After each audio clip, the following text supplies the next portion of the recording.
I hope I can still see your faces. It's really strange to give a presentation where you can't see anybody who can hear you. All right. Welcome back, everyone.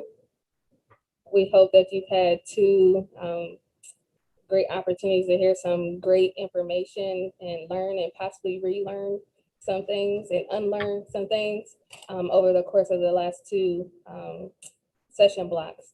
But today and right now, we are going to go into our keynote speaker with Dr. Katy Swalwell.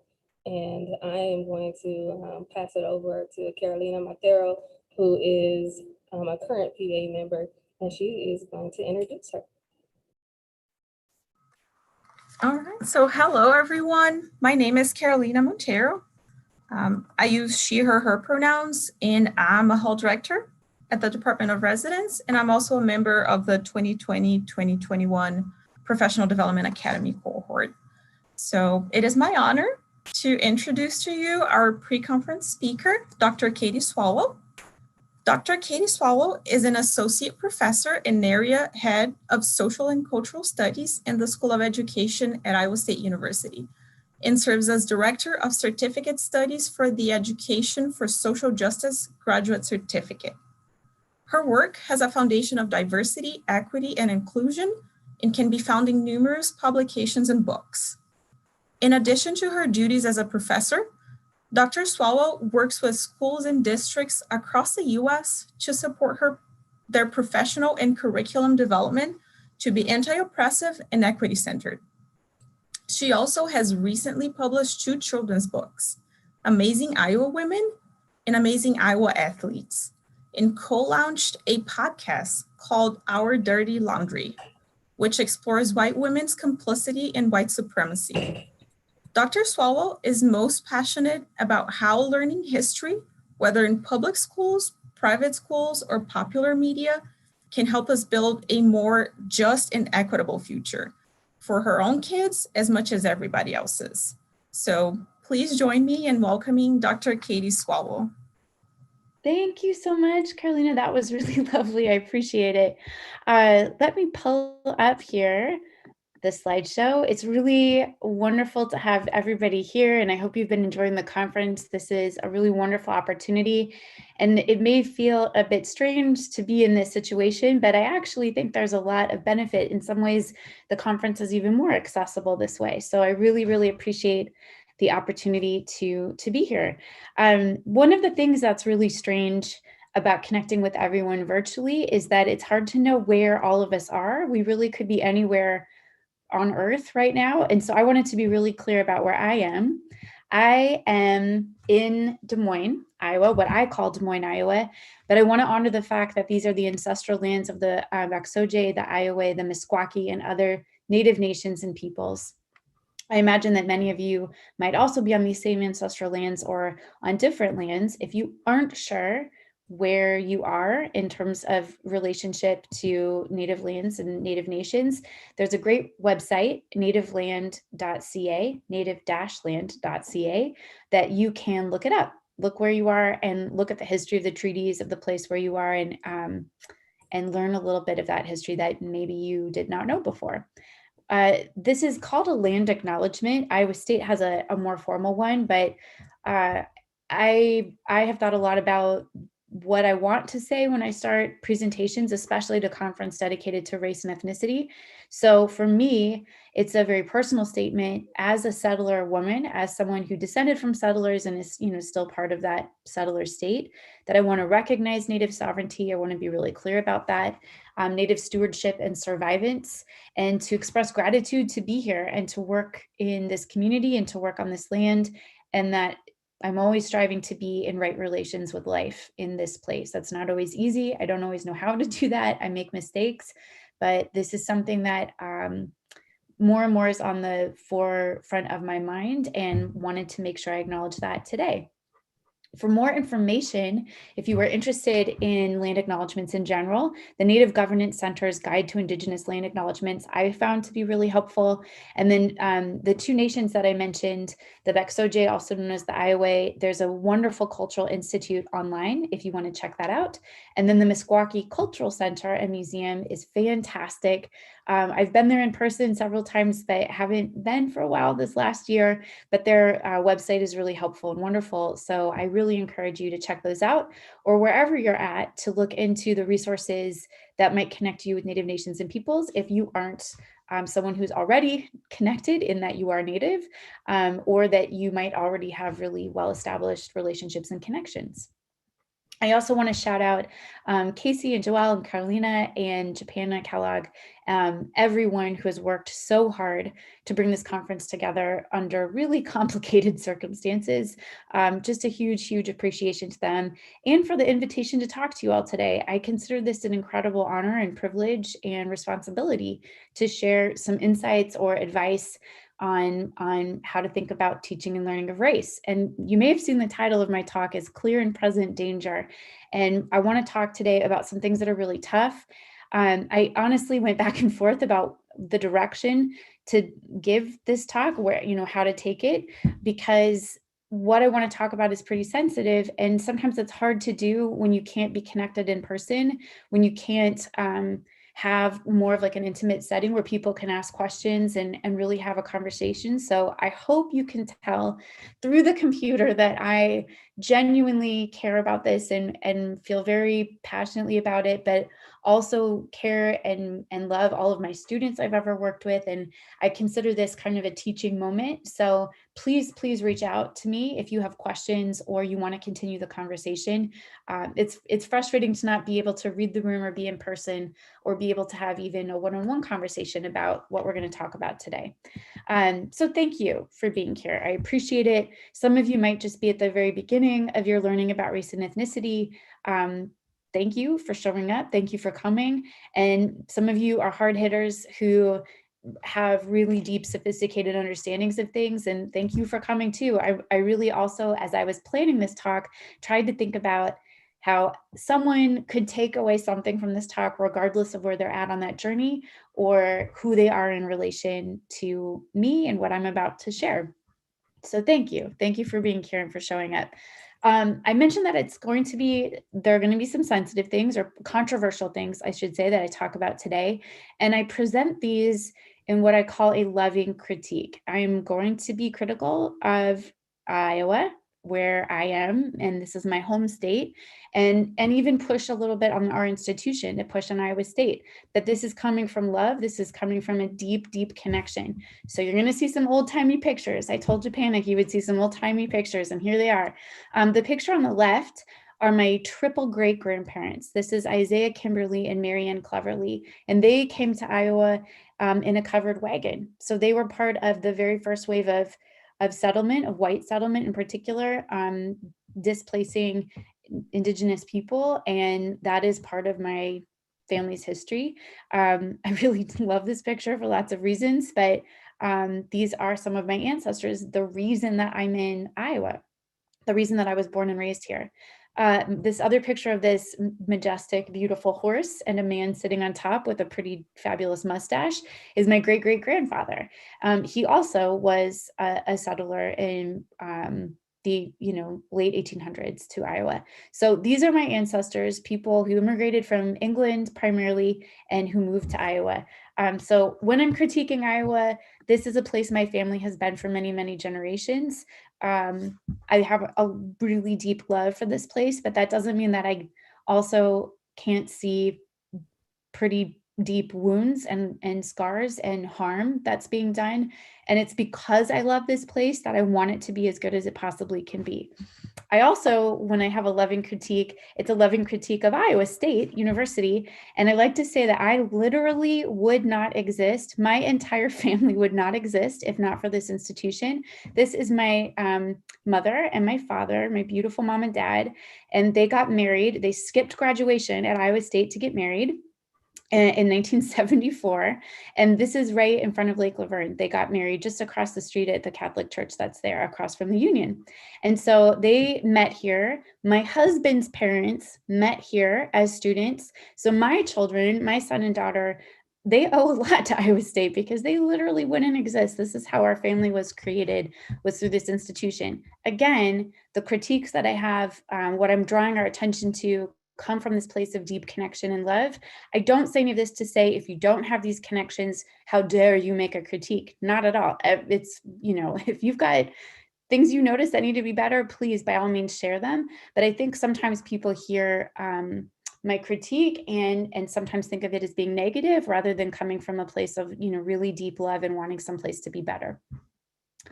Joelle, I noticed that someone popped a question into the chat box, and I'm just wondering if maybe someone can watch those for me while I'm presenting. It's hard to do both. Joelle, is that okay? Well, we got them for you. Thank you. Awesome. Okay. So just as just a point of history, or to situate what I am going to talk about today in ISCORE, that this is the Thomas L. Hill Iowa State Conference on Race and Ethnicity, and the website has some really great information about ISCORE and NCORE, the parent organization. What I wanted to point out here are a couple of phrases that the ISCORE is really dedicated to making Iowa and the world a better place. And I love that sentiment, and we're going to complicate it a little bit. And then this idea that part of making the world a better place is improving campus racial and ethnic relations and opportunities for access to education for traditionally underrepresented populations. That those are two of the really specific goals of ISCORE, which, we'll get into it, but I think are very, admirable, good goals for sure. But this word better is loaded, because what I might think is a better world might be really different than what someone else thinks is a better world. And it's, sometimes when we call that, like, let's try to make the world a better place and everyone can get on board, we soon find out as we are working together that we might have very different ideas of what that better world is. So as I was thinking through today, I wanted to present three kind of categories for thinking about how people might answer this question. So for some people who currently exist in our community and beyond, a better world is actually one that is more oppressive, that is white supremacist, that is Euro and Western centric, that's more homogenous. We absolutely have people in our community, in our state, who for them, that is a better world, right? That's what they would like to see. For other folks, this is what I'm calling counterproductive.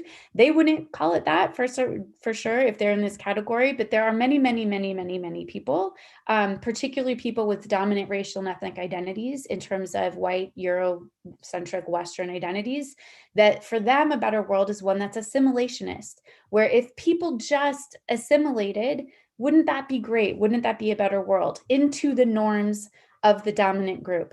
And that we could have diversity. Isn't diversity wonderful? But really just to look like very superficially. So if you, this is probably dating me, but like the old fashioned Benetton commercials where we might see people who represent all sorts of different skin colors and, might look different in many ways, but we're all kind of operating with the same norms and values in an assimilationist model.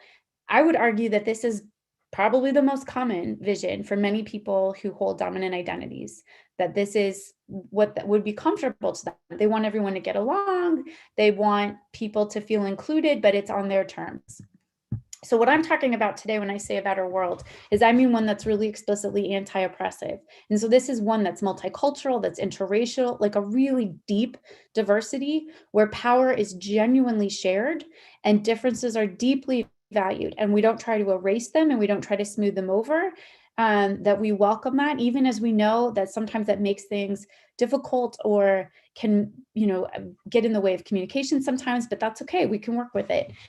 That's my vision of a better world. And I recognize that that is not everybody's vision, but I'm going to try to make a case for it today and to link it to the kind of teaching and learning that happens at a conference like ISCORE. One of my colleagues and one of my dear friends is Noreen Nassim Rodriguez. She's a professor also in the School of Ed.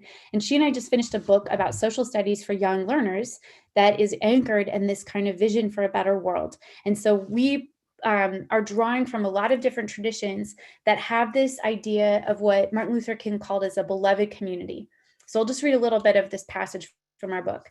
Rather than a focus on a diverse, inclusive, or kind community, our vision of a better world largely draws from the legacies of Indigenous and Black feminist scholars who've long emphasized the importance of deep relationships of mutual obligation and care for each other. Neither of us is Indigenous or Black, and so we are trying to honor these insights, not appropriate them. So when we describe community, we're not solely thinking of those who surround us in the present. We view ourselves and everyone around us as part of the larger human experience within the context of nature and among other beings. And it's our responsibility to do right by all of them. We are obligated to care for each other and the world in which we live. To care means to seek to understand each other, to sacrifice for each other when appropriate, to use our unique gifts on behalf of others, and to value contributions that may be different than our own. This is our vision of the better world. And so here's a question then, linked to the mission of ISCORE. Is improving campus racial and ethnic relations, as well as access to education for traditionally underrepresented communities, a good thing? That's an open question for some people. Those folks in that first group who the better world is their oppressive world would answer absolutely no, that they would advocate and are advocating for rolling back access and resources, that this is not a good thing to them. A much larger group of people would say, yes, but, and they would support policies that are what we call color evasive. I'm trying not to use the word colorblind to avoid ableist language, but color evasive policies that are seen as, quote, neutral, that ignore structural and systemic realities, kind of focusing on everyone just being nicer to each other, and that will solve problems. And there's a lot of research that would show, and a lot of personal testimony, that this is counterproductive. That's why I've labeled it this way, that this really doesn't get us very far and just serves to perpetuate dominance. Even if people aren't like twisting a mustache and trying to make that happen, that's what can happen when we apply this model. So the anti-oppressive model would answer this question with an unequivocal, loud yes, that this is a good thing. And they would support policies that explicitly address racism and xenophobia, like affirming curriculum, courageous conversations. We've got lots of opportunities on campus for this, structural policy changes, decision-making, etc. Now, I say there's opportunities to do this, but I would also argue that our institution does not always operate this way, and that it's thanks to activism and organizing and people pushing really hard to open up spaces for anti-oppressive work on campus, that the university, the kind of institutional default, can tend to be more in the counterproductive column. Sometimes even dipping into the oppressive column. So this is, I think, important to note that research, very deep, very vast bodies of literature would support this unequivocal yes, that this is a good thing, and that these are the things that would actually get us to those goals. However, this is the big and yet. Lately in our state legislature in particular, there are very deliberate attacks on what I've laid out here and on experiences like ISCORE, where we're focusing on learning about race and ethnicity. So just a handful of examples, we could really have spent just the whole time talking about this. First, the State House Government Oversight Committee has summoned the Ames Community School District's leadership to a hearing, which is a kind of a strange request because usually it would be the Education Committee. The House Government Oversight Committee usually investigates things like misuse of state funds or fraud or corruption. They have asked the district to come and explain themselves around the Black Lives Matter week of action at their school, in particular, the day that affirmed trans and queer Black lives. So the district has had a ton of support, but has also had family members and community members critique it from perspectives that are transphobic and homophobic, and that carried back to the legislature. And now this committee has called the school district in to account for their work. They are hearing from people across the state, people who think that the school district was wrong and shouldn't be teaching about this, and also from people who think that what the school district is doing is wonderful and they want them to keep on doing it. It's incredibly contentious, and this is happening literally right now. The hearing is going to be Tuesday, I think March 8th or 9th is when it got rescheduled for. Another example that you might have heard this in the news, that this has actually made national news. Iowa is one of a few states that has had representatives put forward proposals for bills that would punish schools that are publicly funded, so that would be K-12 schools or community colleges or universities, that would use the 1619 Project, which is a curriculum created in large part by a woman named Nicole Hannah-Jones, who's a New York Times journalist. She is a biracial woman, African-American woman, who grew up in Waterloo, Iowa, and is an absolutely incredible journalist. In collaboration with many national experts on Black history, they built the 1619 Project curriculum that looks at the legacy of slavery in the United States. And they have a curriculum for teachers. It's really an incredible resource. I mean, I'm an expert in social studies education. That's my position, is that it's a really great resource. So several states in the country have put forward these bills that would say if a public school uses this curriculum, they will lose funding proportionate to the number of days that they taught this curriculum. So banning it is kind of shorthand for talking about that penalty or that punishment. And lastly, very recently, former President Trump had an executive order that would similarly ban equity, diversity, and inclusion training with any federally funded projects. And that executive order was rescinded by current President Biden. And Iowa's state legislature has basically lifted a lot of that language out of that original executive order to create a similar proposal here in Iowa that would restrict training like ISCORE, like what we're doing right now. So I wanted to focus on this bill just a little bit more before we dive into a few other things. So this is Representative Stephen Holt, who is coordinating with these efforts to push this proposal through and try to help this become legislation. And he said that training goes against efforts over the past several decades to, quote, get to a point where we don't see skin color. He said that people should instead be judged based on their character. Quote, some of this stuff that's being taught these days seems to turn that on its head, that by virtue of the individual's race or sex, if you're white, you're automatically this, that, or the other thing. And that is unacceptable. The 1619 Project was proposed, that the ban for that was proposed by this Representative Skylar Wheeler from Orange City. And he said that the religion of wokeism is running rampant in our country. There's many, many other bills that are connected to these similar impulses or positions that these legislators are taking, but these are a few that I thought were especially pertinent to people participating in ISCORE. This is a bill tracker. If you've never seen it, it's a website where you can track legislation. And some of you might be familiar with the old school How a Bill Becomes a Law, the Schoolhouse Rock video. I could sing that whole song for you, but I will spare you that painful rendition. This is a really fascinating website where you can keep track of proposed legislation and see where it's at, if it's in committee, subcommittee, if it's up for a vote, who sponsored it, the actual language of the bill, et cetera. And this is the bill, House Study Bill 258, that would you can see here, it's an act providing for requirements related to racism or sexism trainings at and diversity and inclusion efforts by school districts and public post-secondary educational institutions, which would include Iowa State University. There's a lot in this bill.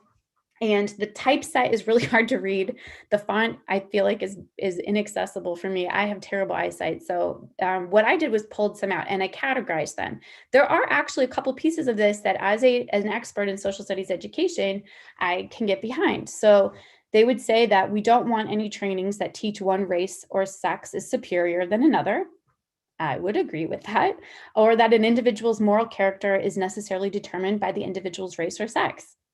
I would also agree with that. And I don't think there's a single curriculum that I'm aware of that teaches these things explicitly, I think, in the way that these legislators are concerned. This one I just honestly found confusing, and I kept wrestling with it, trying to figure out what it was they were trying to say. I showed it to several people. We just honestly can't decipher it. So I'll just let you try to figure out what that part of the bill is saying.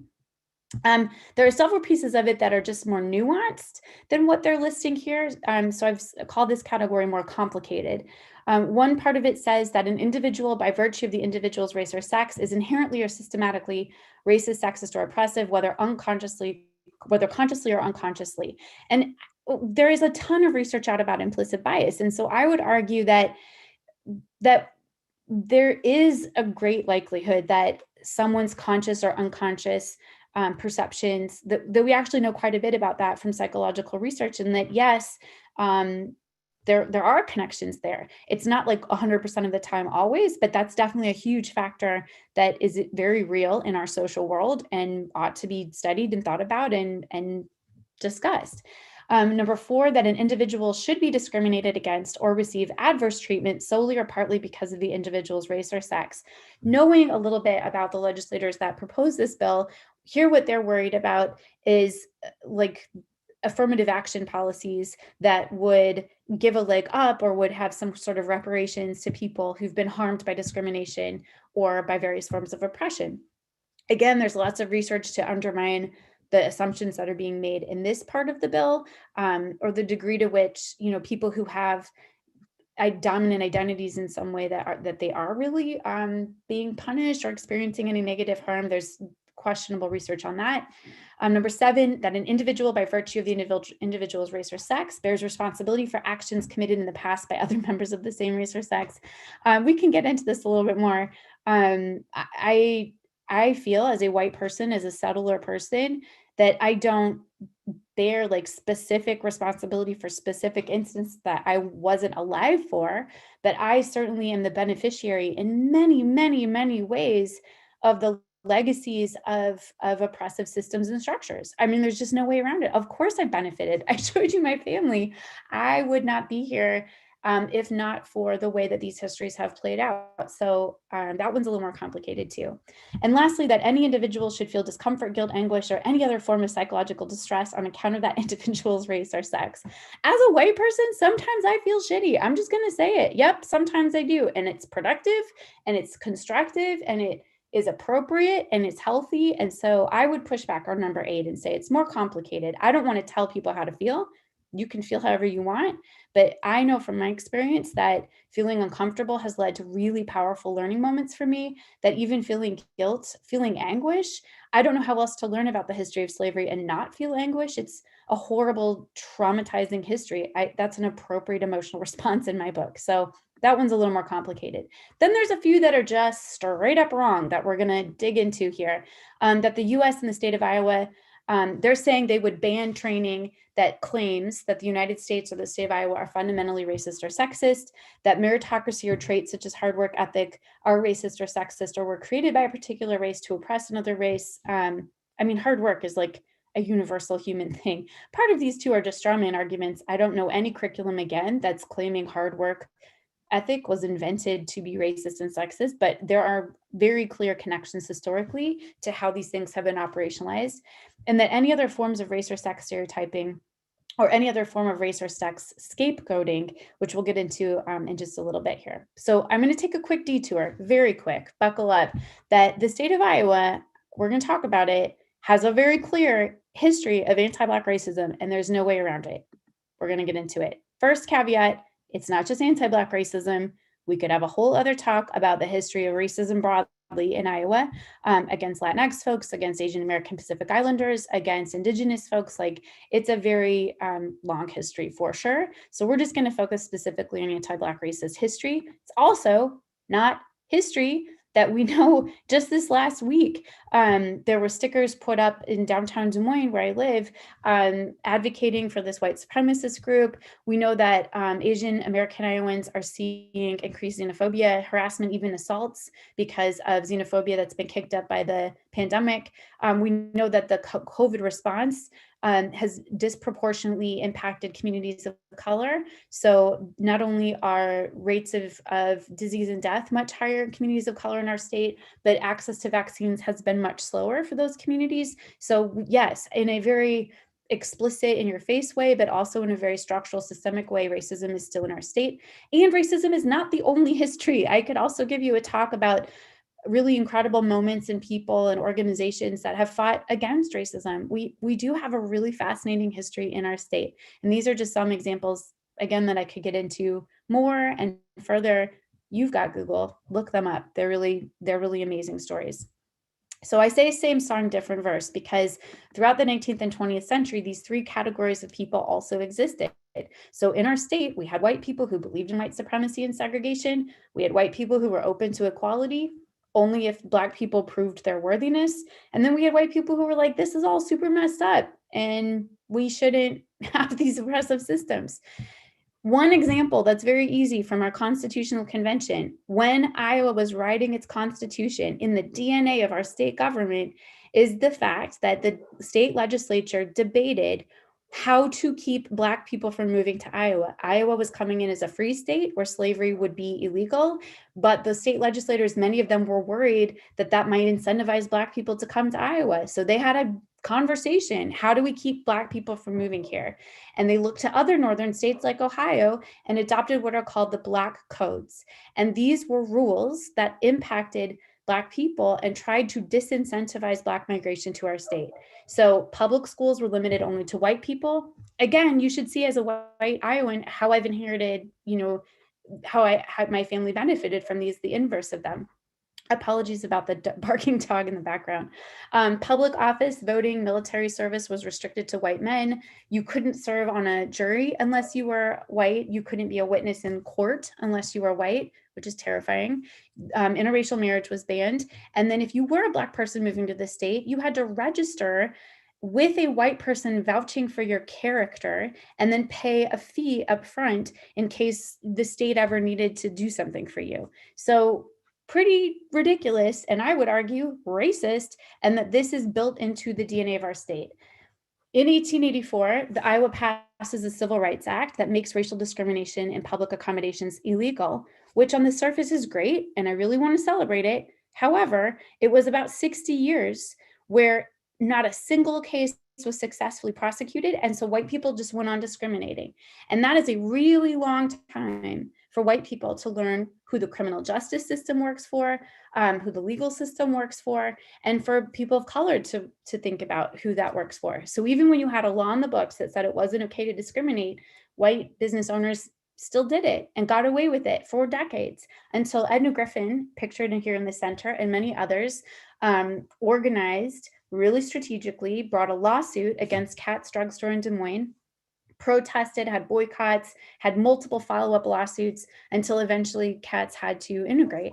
So it was because of really intensive organizing that the law that was on the books finally got enforced almost 60 years after it was passed. Little commercial, I teach a class about this history in the summer. It's an asynchronous online class. And if you are interested and you want to learn more, please take note of that and sign up. We'd love to have you participate.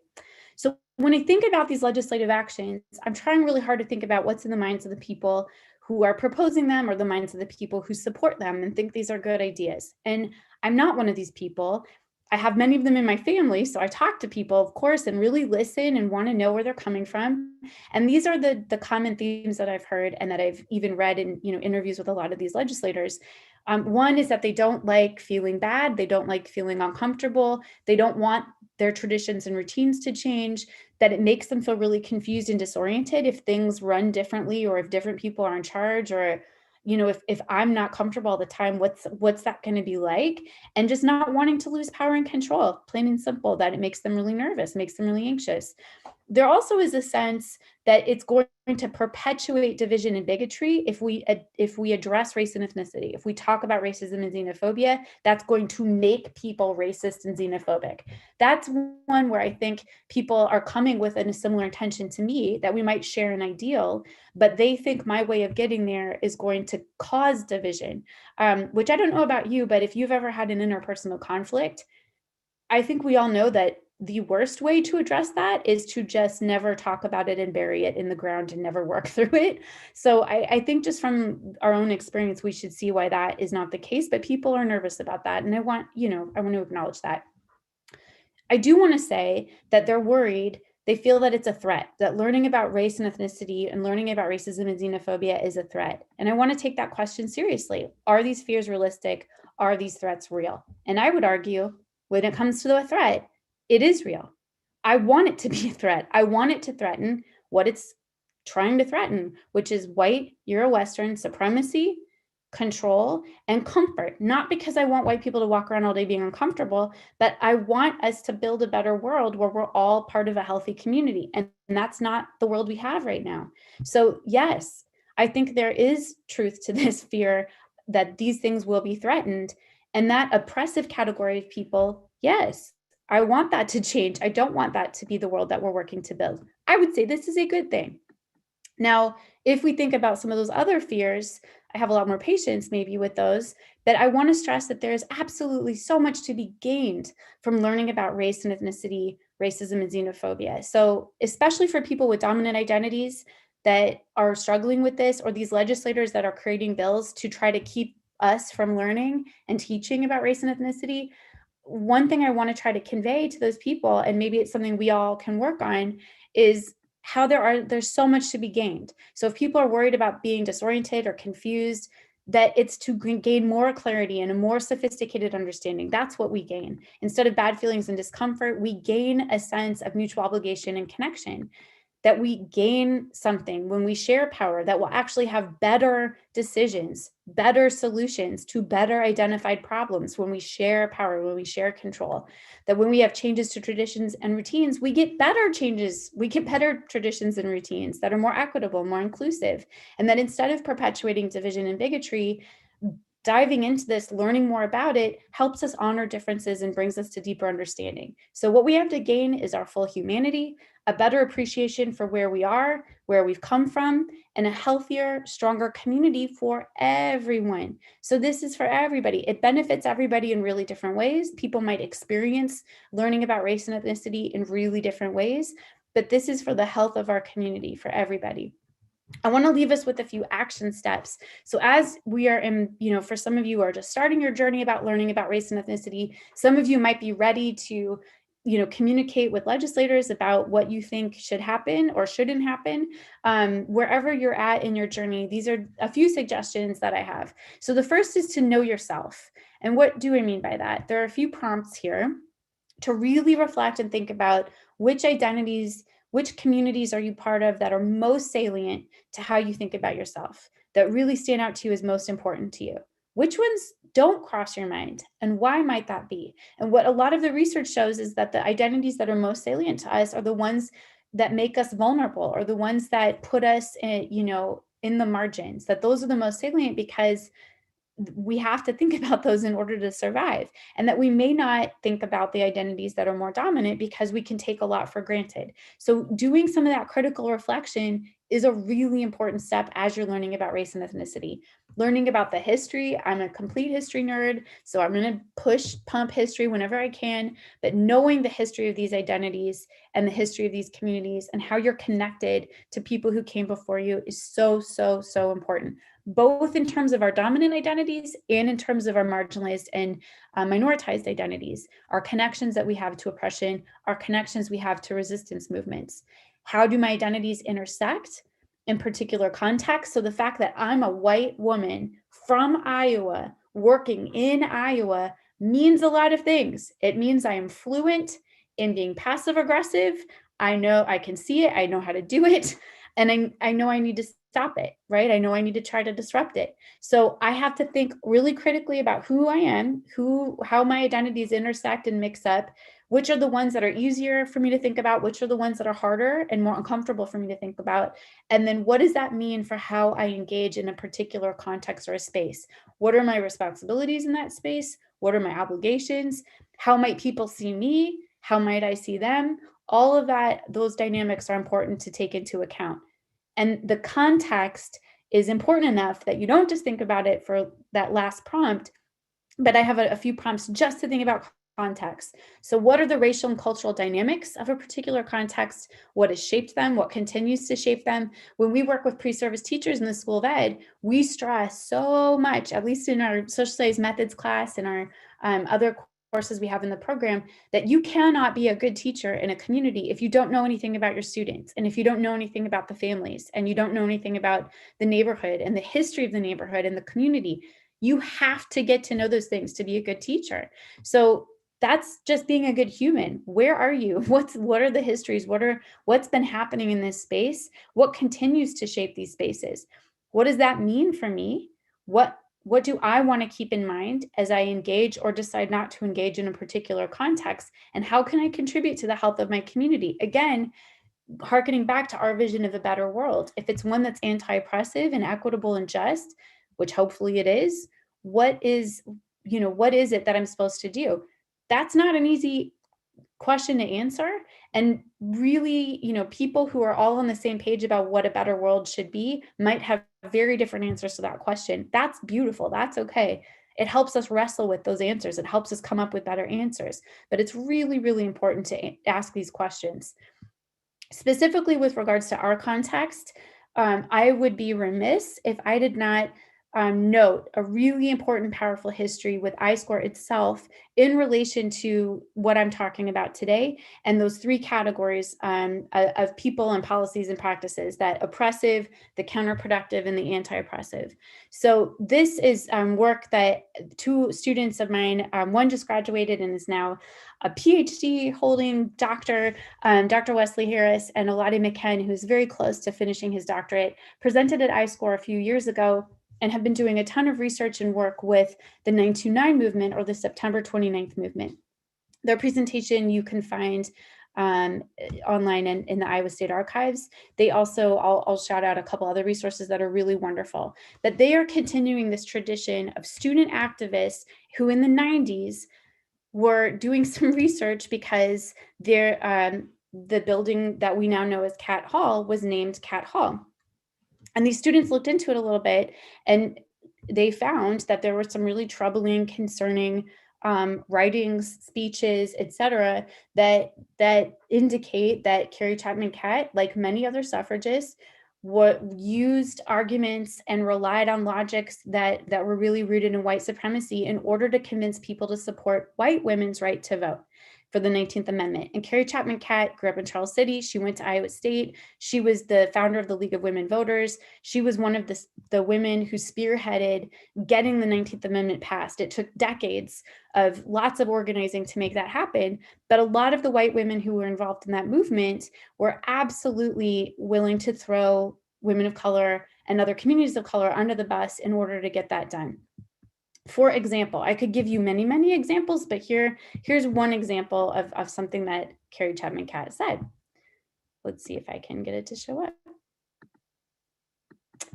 There it is. All right. This was in a speech she gave in 1888. The secret of America's shame lies with the interpretation of her principles. The flaw is in the false basis of her citizenship.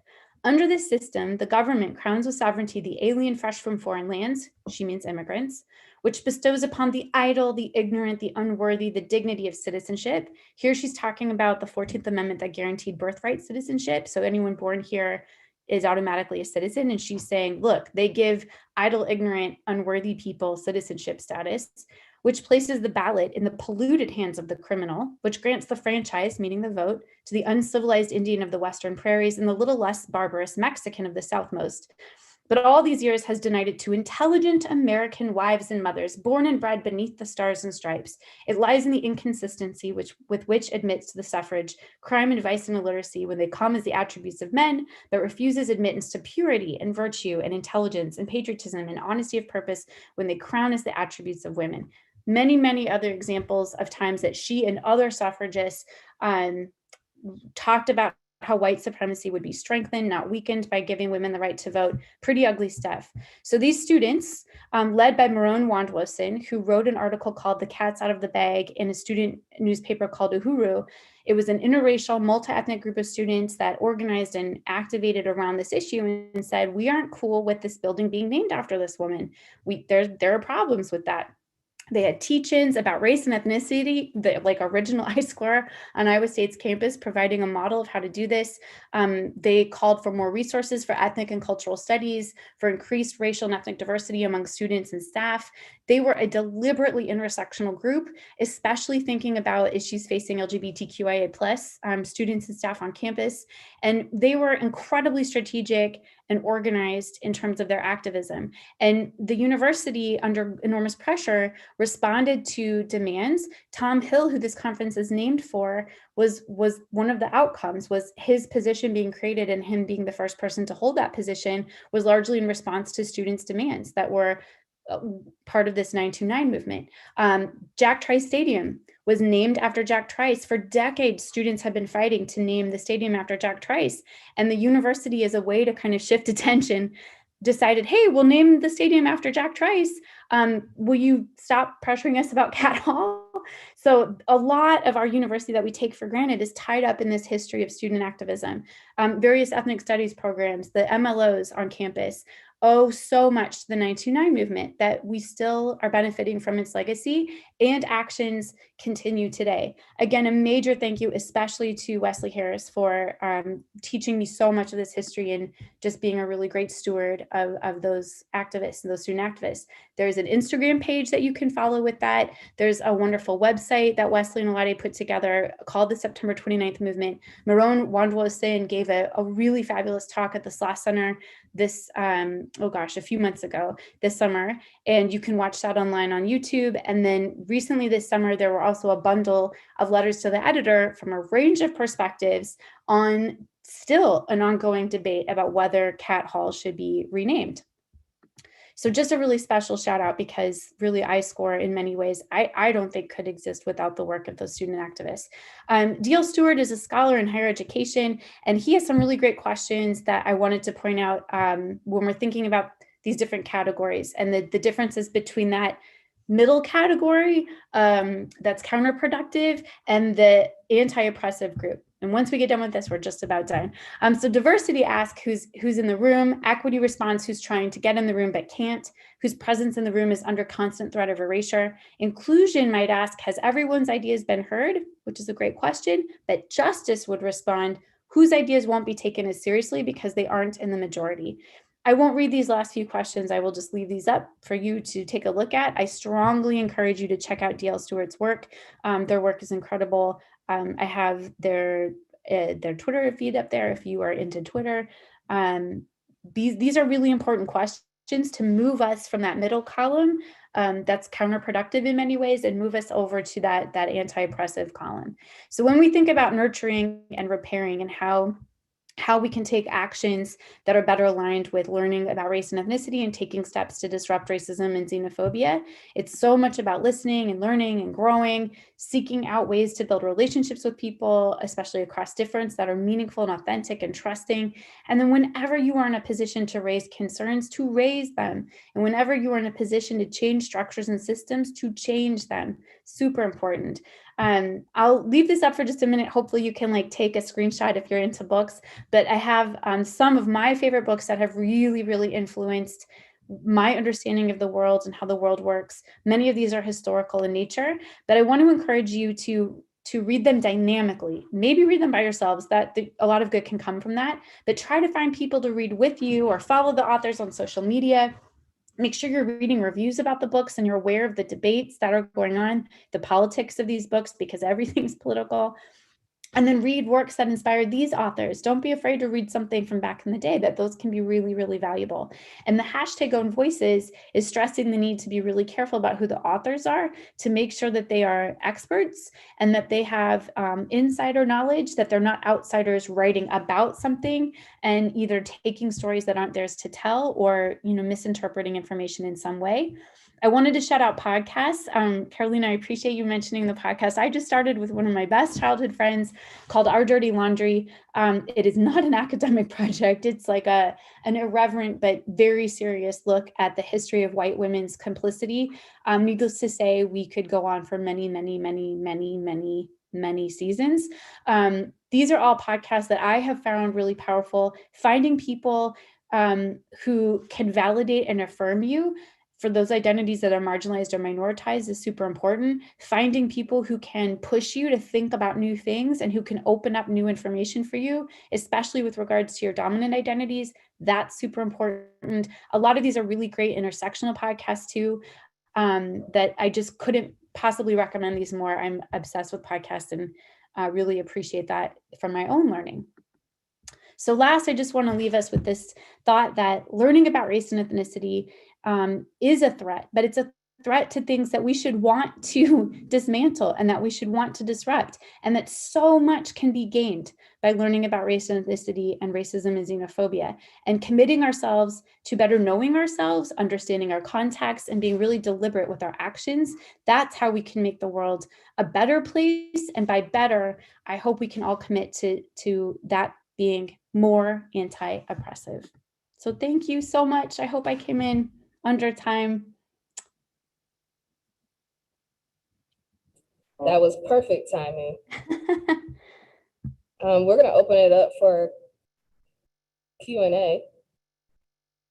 So if you have a question, go ahead and feel free to drop it in the Q&A section in Hoover, and we'll pose it to Dr. Swalwell. Dr. Swalwell, at the beginning, someone asked if you could drop the Indigenous website links into the chat so that they'd be able to access those. Oh, sure. Whoever asked that, thank you. I really appreciate it. I don't know why, but my Q&A button is not like showing anything when I click on it. So it's just native, NATIVE, little dash land, LAND.ca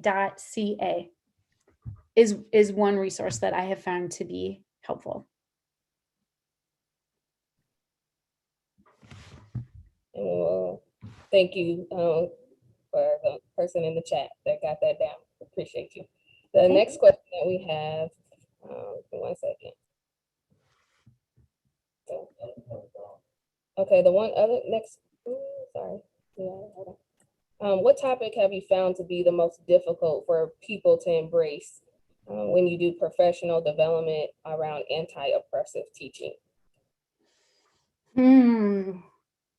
Oh gosh. I mean, to a large extent, it depends on the context. I mean, I think one of the arguments when I sat in on the school board meeting for Ames, when they were rolling out their Black Lives Matter week of action, the people who were speaking out against it, many of them would say things like, yes, I don't want my kids to be racist. I think that's great that the school district would do that. But when it comes to gender identity or sexual identity, don't talk to my kids about anything. So in that sense, I think sexual identity is clearly one that can be really complicated for some people or really hard for some people. Another school that I work really closely with is a very, very wealthy private school, but it's also very progressive in its politics. And those teachers were begging for some help. That they said, we have most of our parents are very politically liberal, and so they are very open to like gender fluidity and anti-racism work. They're very supportive of that, but we're really uncomfortable talking about social class and anything that might question capitalism or talk about capitalism in any way, where we feel like we just cannot do that. So I think it really depends on the context and the people and the community. I think anything can be hard, and sometimes I think it is all still hard, and that people think they're maybe more comfortable or more supportive than they actually are sometimes. But I would say that I've seen it all be hard, and then I've also seen teachers and communities do some really amazing, wonderful things. I don't want to be all doom and gloom. All right, Dr. Swalwell, we had a request of you if you could stop sharing your screen so they could see your awesome Yes. I did. I have to say, for you all, I actually wore like a professional shirt today. I have fancy sweatshirts I've been wearing pretty much every day, but like my work sweatshirts, but I did actually like put myself together, so I appreciate it.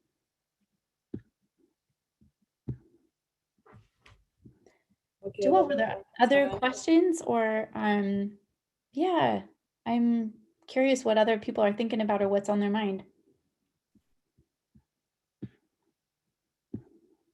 Oh, I do see, I can see the chat now that I've stopped sharing, and I saw that someone asked if non-students can sign up for the class. I should have mentioned that the summer class EDUC 422-522 is called Teaching and Learning Iowa History, and then the focus is on the history of anti-Black racism in Iowa.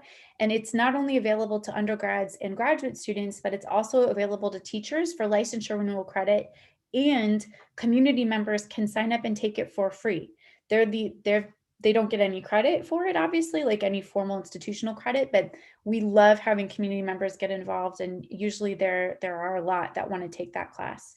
And I see some alums of that class shouting it out in the chat box, and I really, really appreciate that. Another question can Dr. Swalwell give us an email so we can contact her with questions? Yes. Here, I think, oh gosh, yeah, I think I can type it in here. It's just my Iowa State email. So there it is.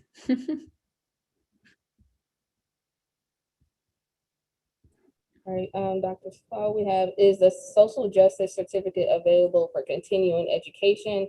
And do you need to be in a program?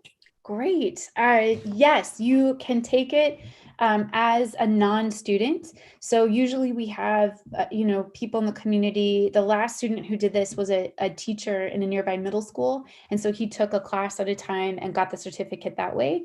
And so you don't have to be admitted into the graduate program to take those classes or to get that certificate. But if you are a graduate student, you can be in any program on campus and you can take it. We've had students in sustainable ag, in history, soc, English, all sorts of departments all across campus who have been really incredible students, and I think have brought a lot to the program. We have one via the Hoover chat, and the question is, have you used the land grab university research that has come out recently? Oh, I'm so glad. Yes, I'm really, really glad you brought this up. And I regret not mentioning this in the land acknowledgement. So thank you for giving me the chance to talk about this. Iowa State really prides itself on being a land grant institution. I got my degree at the University of Wisconsin-Madison, which is also a land grant institution. And it's kind of strange.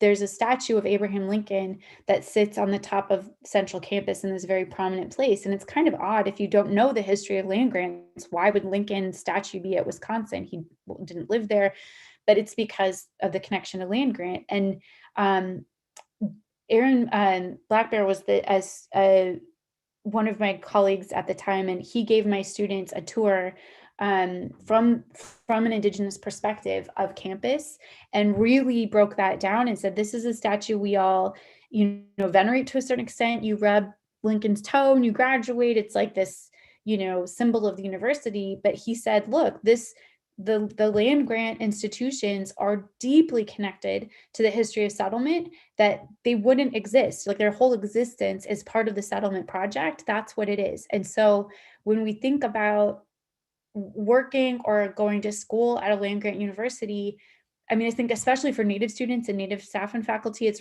extra complicated and layered. But how can what would a good relationship look like with Native nations and Native peoples, and how can we build those connections stronger? What do we owe people? Like those are conversations we have to have. So it's something that I'm certainly not an expert in, but something that I try to think a lot about. So I don't know who shouted that out, the land grab instead of land grant, but I think that's incredibly important. And thinking about the resources that we are allotted and what we do with them, and who we're working in partnership with, and what that even looks like, and who's directing our resources, like all those questions are really, really, really important if we're thinking about it through that lens, for sure. So I'm not sure who shouted that out, but thank you to them. I think we have time for one more question. It says, I thought you did an awesome job of talking about the current affairs in the legislature. What's your advice for leading those discussions in the classroom while also not overstepping our bounds as public employees? Yep. I mean, to be honest, my original presentation was really focused on the syllabus statement that just came out this year. And then I shifted gears because this legislation has just continued to come out hot, hot, hot. So yeah, I mean, I think there are absolutely ways to be really responsible about making space for students to explore questions and ideas in ways where they're willing to be vulnerable and they're willing to have their ideas challenged and pushed on. There are absolutely ways to do that. It's very sophisticated teaching. That's why teaching is a profession. We wouldn't say like, oh, someone has a tumor in their brain. Is there a way to take care of that? I've got some knitting needles. Could I do it? We would never say that, right? We would say, well, you go to medical school, you become a brain surgeon. So something that I would really challenge SELT, for instance, and other resources across campus and to administration, is to really think about partnering and centering that work in that last column. I think all too often when we're supporting faculty in teaching, that a lot of that work sits right in that middle of like, let's make sure people don't get mad at us. Let's make sure people don't sue us, right? Like that's kind of what's guiding our decision making, or what's guiding our professional development. And so I would say, no, there absolutely are ways to teach in an anti-oppressive way that are responsible and humanizing, where people who disagree, or students I've had, not that every student has always loved being in my class, but I think for the most part, students who might have different positions know that I love them, know that I respect them, even when I challenge them, or even when we're pushing each other's thinking. There are absolutely ways to do that, but it's sophisticated and it takes a lot of practice and it takes a lot of learning. And so this respect for that research in the profession of teaching, I think is really important. And remembering not to let, as much as we can, not to let fear drive our decisions around how we should teach students on our campus, but to let equity and justice drive our decisions about how to teach students on our campus. I think that's really, really important. And those two things, aren't mutually exclusive. Like, we can be responsible and, honor First Amendment issues while also making sure that our university is committed to anti-oppressive education. Those things can coexist. They absolutely can. Thank you to everyone who's giving some logistical support to people's certificate questions. I appreciate that. Yes, They're answering them better than I would. in the chat right now. That's awesome. That's great. We also have a plug that wanting to see you at ISCORE because they enjoyed your presentation. So we got several yes, that's a must. So we thank you for your time and your commitment to the work and uplifting ISCORE. And we all have a lot to process and engage in from your presentation today, and we're grateful for you. So thank you. Thank you so much for the opportunity again, and for everyone for showing up and listening. I appreciate it, and hope we all have a chance to connect at some point, especially in real life. That would be great. I can't wait. Yeah. Nice to see familiar names in the chat. So just hello to everybody. I miss everybody who I recognize their names. I'm really grateful for the chance to connect. So thank you. You're welcome. Thank you. Japena, go ahead, take it away.